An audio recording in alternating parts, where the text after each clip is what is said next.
ఏపీలో real time governance పై CM Chandrababu సమీక్ష నిర్వహించారు. ఇందులో పలు కీలక నిర్ణయాలు తీసుకున్నారు. అధికారులకు పలు సూచనలు కూడా చేశారు. సాంకేతికత వినియోగంతో రాష్ట్రంలో శాంతి భద్రతల పర్యవేక్షణతో పాటు ప్రభుత్వ రికార్డుల నిర్వహణ, విపత్తుల వేళ తీసుకోవాల్సిన నిర్ణయాలు, నేరాల కట్టడి వంటి అంశాలపై సీఎం చంద్రబాబు అధికారులతో చర్చించారు.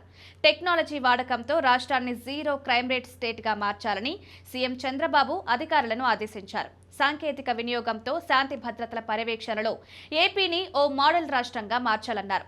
సీసీ కెమెరాలతో క్రైమ్ హాట్స్పాట్లపై నిరంతరం నిఘా పెట్టి నేరాల నియంత్రణ చేయాలని ఆదేశించారు. దీంతో పాటు ప్రైవేట్ సీసీ కెమెరాల ఫుటేజ్ తీసుకునే విషయంలోనూ నిబంధనల్ని మార్చాలని ఆదేశాలిచ్చారు.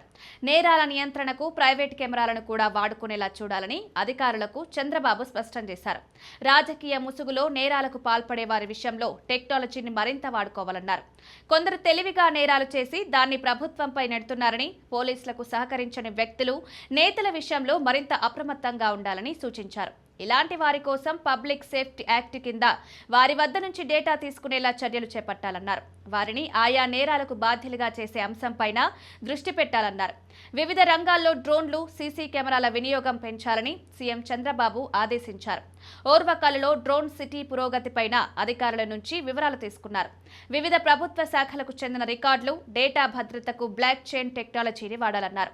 ప్రస్తుతం రెవెన్యూ రికార్డులను కూడా పూర్తిస్థాయి ప్రక్షాళన చేసి నూతన సాంకేతికతనే వినియోగించి భద్రంగా ఉండేలా చూడాలన్నారు.